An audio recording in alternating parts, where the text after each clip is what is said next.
Well, today the federal government has unveiled more details about some of the grant programs included in the $250 million arts sector COVID support package, which was first announced in June.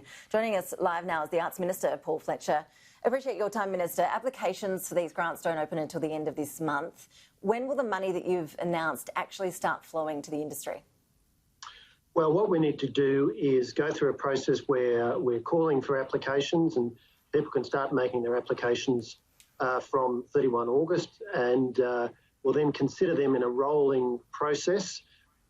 We want to give everybody the chance to come forward and apply, so arts companies, event organisers, promoters, festival organisers. The issue here, of course, is that it costs money to get a new show up. It costs money to hire cast and crew, hire the venue, market the show, but arts companies, event organisers, festival promoters, many of them have chewed through a lot of capital over the last few months. So this $75 million RISE grant, a restart investment to sustain and expand, is designed to support organisers of events so that as soon as the public health restrictions allow for new shows to be open to the public, that we're not in a situation where there are no shows because all of the people who would normally put them on can't afford to do that.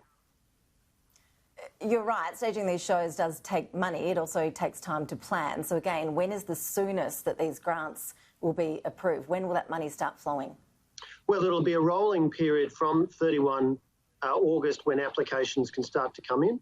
We'll consider them, in batches. I hope that we will get lots of applications, lots of innovative applications, and we'll then be seeking to make decisions and to award funding as quickly as we practically can, recognising, of course, that it's going to be very important that we treat everybody fairly, we give everybody the chance to put in their proposals, and they'll be considered. I'll be receiving advice from the Office for the Arts within my department, as well as Australia Council, and we'll also be drawing on input from the Creative Economy Task Force, which we've indicated we're going to establish. We'll have more to say about that in the next week or two as well.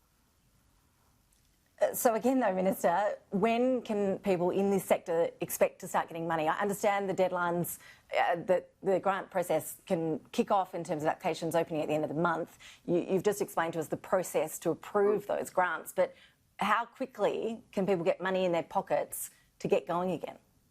Well, let's be clear, it's not so much a case of individual money to individuals, it's a case of money going to event organisers, promoters and so on. And we'll be moving as quickly as we practically can. As soon as we can give more clarity about how long that'll take, I'll be happy to do so. I'd certainly expect that there will be grants flowing before the end of the year, and we'll do this on a continuing and rolling basis. The aim is $75 million, part of a $250 million overall arts sector package. But what we want to do is support the arts and entertainment sector to restart activity. Now, at the moment, live performances in most parts of Australia are really not happening. In South Australia, I know they've got some live theatre with venues capped to 50% of total capacity, but in the main, very little is happening because of the public health requirements around the country. What we want to do is provide through this $250 million of funding, particularly the RISE grant, $75 million, and also supported by our $90 million of show starter loans. The intention is to provide funding to assist promoters of events, arts companies, event organisers, to be able to put shows on the road, to get the performers back on stage so that Australians can get out there and see performers again just as soon as the public health requirements permit it.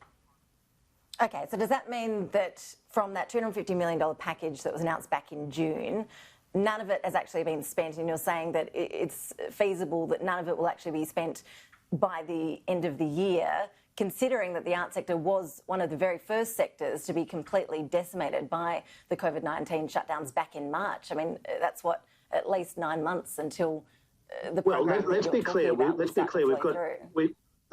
got two separate issues. One issue is people who work in the arts sector sustaining themselves through a period when venues are closed, performances are cancelled, artists have lost their gigs. And through JobKeeper and JobSeeker, there's very significant support going into the sector, about $100 million a month, in fact, going into the sector over recent months. That's about sustaining people through this immediate challenge of not having work.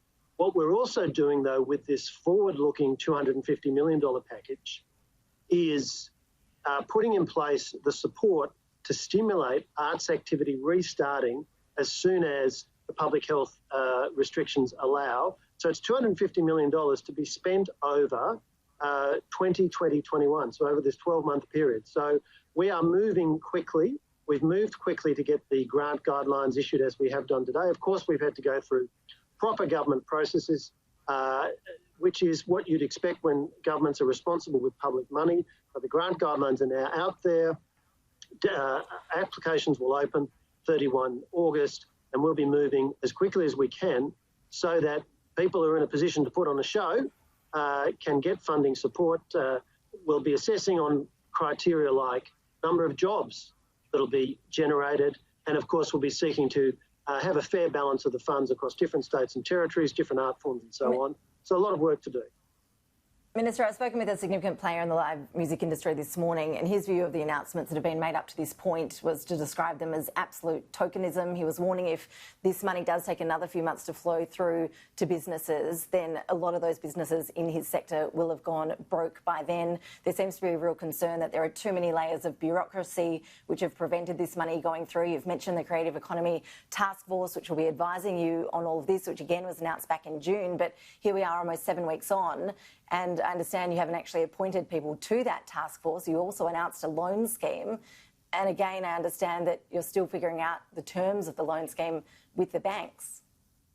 Well, let's be clear. We made announcements some weeks ago, and what we're doing is methodically proceeding through the next steps. So today, guidelines out for the $75 million RISE fund, also the $35 million we've committed for the sustainability of systemically significant arts organisations. So what this is about is companies that receive substantial Australian government support, for example, through the Australia Council, which may be facing sustainability challenges. This is a fund that's there to support them, and will obviously work with the accountants on the particular issues that applicants may have to identify how we can draw on that funding to support them through this difficult period. So, look, we are moving methodically and systematically through this so that as we get to a position where the public health restrictions are starting to be removed, that this funding is in place to support arts activity. And I do make the point, this is about looking forward so that we can support the sector to restart its activity as those public health restrictions start to be removed, and let's hope that's sooner rather than later. Yeah, and I know that those in the sector are hoping that their businesses will be able to survive till that point, till the money does start flowing through to them. Just finally, I do want to ask you about NBN Co's results released today. As expected, it posted a loss, but analysts were pretty positive generally about the achievements the company was able to present in terms of earnings today. We saw revenue increasing 36% during the financial year, but the loss before interest and tax stood at $3.78 billion. Just how long until NBN Co is going to be looking at a cash flow positive? Well, we are. There's a plan to have the company be cash flow positive over the next few years, and of course, the first thing you need to do to get to that objective is to get your subscriber numbers up, to get your revenue numbers up, as you said, 36% up, and what we're also seeing is increase in the amount of monthly downloads. We've seen we're now at about almost 11.75 million premises able to connect, about 7.4 million premises are connected, 30 to 40,000 premises connecting each week. So a very strong growth trajectory. And let's bear in mind, NBN has been critical to the nation during this time when so many people have been working and studying from home. If we'd stuck with the plan we inherited from Labor in 2013, there'd be around 4.5 million fewer premises able to connect to the NBN right now. So that reshaping of the plan we inherited, a project which was in a chaotic mess in 2013, we've been really focused on driving take-up, driving rollout since then, and that's really demonstrated in the results we've seen today and in the continuing growth in the number of premises able to connect and actually connected. So you said cash flow is positive in the next few years. Realistically, what are we looking at? Does that mean 2 years, 4 years? What are we looking at? How well placed is the company to actually achieve that, say, in the next 2 to 3 years? Well, look, I'll leave that to the company. All of that is set out in the corporate plan, but there's a clear trajectory to get to NBN being cash flow positive, and we've come a very long way, remembering that when we inherited this in 2013, there were barely 50,000 premises connected to the fixed line network. We now have about 7.4 million premises connected to the network. So we're getting on, we're driving the rollout, driving the subscriber numbers, driving take-up, and that's all part of the business being sustainable and getting to cash flow positive, but more important, giving Australians those vital high-speed broadband services and making them available all across the country. And there's never been a more important time for that than as we've gone through this COVID-19 as the Minister, period. You're not sure when that cash flow positive goal is for? My point is that the date of when NBN goes cash flow positive is set out in the cash flow in the company's corporate plan. Sure. So what year is that, I'm asking, Minister? Because obviously that would be a key milestone for you as the Minister, in charge of this portfolio. Sure, and my broad recollection is that it's around 2023 or 2024, but I have not checked that point before coming on air. But it's in the company's corporate plan, and it's within, as I've said, the next few years, and we're very focused on getting to that point. Minister Paul Fletcher, I appreciate you joining us. Thanks for your time. Thanks, Ash.